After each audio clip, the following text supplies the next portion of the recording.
Hello, I'm Dan. This is Vinyl Fury, and I'm back to continue the journey through the record shelves, showing the entire collection chronologically, newest to oldest. We are now in another cube. We're going to try to go through the whole thing. Let's do it. All right, we're still in 2013. This is another Tycho album, past his prologue.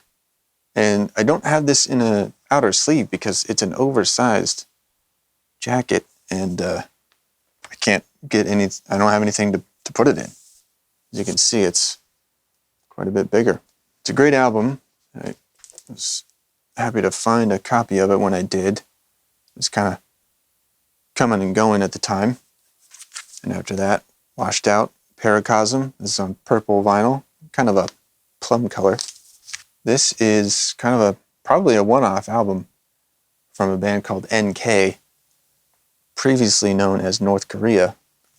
You can imagine why they changed that. It's called Nothing to Be Gained Here, and it's members of a band called Envy on the Coast, who are still together as Envy on the Coast, but Brian and Ryan have done several projects together under different names, this being one of them, and it's really excellent music.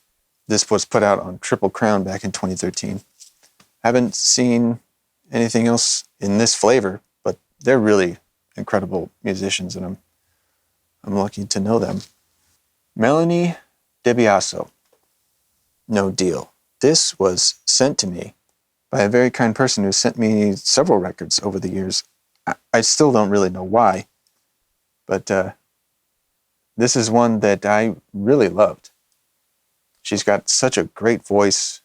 The whole vibe is like old soul, 60s type stuff, down to the artwork, as you can see. Yeah, this is something that I definitely need to listen to again, but it will definitely be staying in the collection. This is a remixed version of Forever Becoming from Pelican, a heavy instrumental band. This is on Southern Lord. And I had this when it first came out, and it was really cool, like white and orange and blue splatter.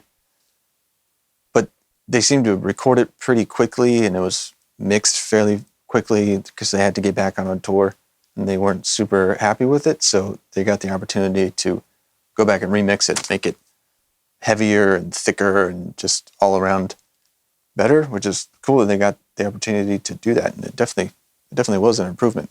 Not that the original was bad at all, but somehow they did make it better. So this is Live Volume 1 from Deftones. And I think this was supposed to be an ongoing series. But I do believe this is the only one that ever came out. This came out in 2013 on Record Store Day. Again, it's called Volume 1, and it has these 1, 2, 3, 4, 5, 6, 7 dots, as if there's going to be 6 more. I think there was supposed to be 1 per each record. This is selections from Adrenaline, which is great. Mastered by Bernie Grundman, which of course is awesome. Pressed at RTI. I don't know what happened. They certainly could keep doing these and they would be successful, but that's all we got so far. Also from Deftones from 2013, this is Koi no Yoken. One of my favorite albums of theirs. It's some really classic stuff on here now. This was limited to 1,000 on 180 gram vinyl, and this is number 937. So it's definitely, I had a different version of it. I think I had a clear version. This is definitely the better version. There's also an HD Tracks version of this, which is definitely better than the regular master. It's much more dynamic and punchy, and it's a perfect example of how less compression and limiting gives more life to the sound. So in the last one I talked about Super Heaven, and they used to be called Daylight, and this was put out as Daylight. It's called Jar. I think it's an excellent alternative grunge style album from people that are definitely younger than me, definitely were kids when this sound was emerging, but somehow revived it in such a modern, respectful, appropriate way. I don't really know how, but it sounds like something that could have come out in like 96, but also in 2013. And it's really excellent. And another from Foles. This is Holy Fire. And I think this came with like a... Didn't this come with a 7-inch? Yeah. This has a gold 7-inch. I forgot about that. I should probably put that with the other 7-inch records. Rival Schools is one of my favorites in the last 20 years. And they had recorded a follow-up album to United by Fate, but it got shelved, and they were broken up for a while. And then eventually they put out another record, and then those recordings came out as an album called Found. And it's quite good. Some of these, I think, were early versions of stuff that came out on Pedals, their second record. And it did leak online in a fairly lo-fi quality. But it was really awesome that this eventually did make its way out. This is on gold vinyl. There's 500 of them. Excellent. More Hidden Hospitals. This is a combination of their first 2 EPs, appropriately titled EP1 and EP2, both pressed on this clear vinyl record. Excellent. Another Tycho. This is Dive, 2013. More excellent stuff there. And you know what? This is the interesting thing about putting stuff in chronological order in whatever direction. Sometimes you get confused as to what goes where. Some things are reissues, some things are different versions. But I try to go by original release if I can. I don't know why I had passed this prologue around 2013. This came out in like 2006. So I'm going to have to move that. And again, I'm not going to edit that out. We're on a journey here. Acoustics 2 from Minus the Bear. Acoustic versions of many of their greatest songs. And they translate very well acoustically. And the first Flying Lotus that I got, Until the Quiet Comes, obviously a little bit fixated on mortality, but I think that is not a bad thing. He makes some excellent music.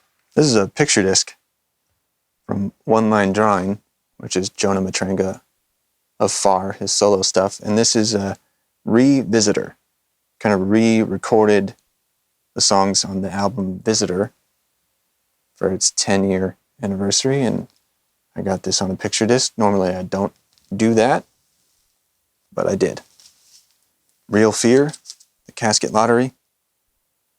And it's not just how bright the light is, it's kind of a hard image to see, and it's meant to be that way. But this is a great album. I think there was a few years between this and the previous one, and they just put out another one within the last year, and it's also really excellent. The Casket Lottery is awesome. Khaki King, Glow. I showed a 7-inch from her, and this is definitely the kind of Khaki King instrumental guitar music that I really dig. This is from 2012. It's the only full-length of hers that I have on vinyl because most of her albums are not. She's fantastic. Painted by Narrows. Former members of Botch in here, including the vocalist. This is really awesome hardcore stuff. And I've seen them play a couple times. And even though I was in my 30s, I was physically involved in a way that I hadn't been for years. They were just so engaging. It was really fun. I've seen a couple of times where it seemed like they were going to be coming back in some capacity, but it hasn't happened. This is from 2012. I would love to hear more from Narrows. Let's see, New Light. I think this is a EP. Yeah. Moving Mountains. This is on white vinyl. Moving Mountains is a band that I don't even know if they're officially broken up, but they've been inactive. But they're really great alternative indie rock. I feel like I say that a lot, just for lack of a better term. How do you even... I struggle with describing genres and sounds and stuff like that. I try to be accurate and descriptive, but also general enough that you don't need to be super specific, but it's hard. I think you can tell I have a fairly eclectic musical taste. See, we go from Moving Mountains to more Meshuggah, Kolas. Forgot I still had this one. I like it a lot. It has gone up in value. So it may be one that ends up being sold. Because, this music is very heavy, very limited, very loud. Vinyl isn't the perfect medium for it, but it still does sound pretty good. Unfortunately, the last proper album from Soundgarden, 2012's King Animal, since we lost Cornell a few years back, I think I've heard that they were working on another record, and there are some recordings, and recently a lawsuit was settled as far as like royalties and stuff between Soundgarden and his estate, so there might be more that comes out, but as far as proper albums go, King Animal, and it's a really good one. I did enjoy this quite a bit. As far as comeback albums go, this was great. Information Retrieved, Pinback. It's the last full-length album that they put out. It's almost 10 years ago now. See if we can get this, kind of the backlight there. There's a light blue and then a dark blue. All right, I feel like we got to pick it up a little bit. Infinity Overhead, minus the bear, 2012. That's a clear vinyl. Michael Kiwanuka, Home Again, 2012. This was also sent to me by that same person. I can remember their YouTube handle. If I knew their name, it's not coming to me now. But another very generous gift that I really enjoyed. Again, like the really throwback style R&B soul. Kiwanuka is great. He's put out several albums since this, but this is excellent. Derek Higgins, Derek 3, signed to me on the back. This came out in, 2012? Yeah. 36 of 81.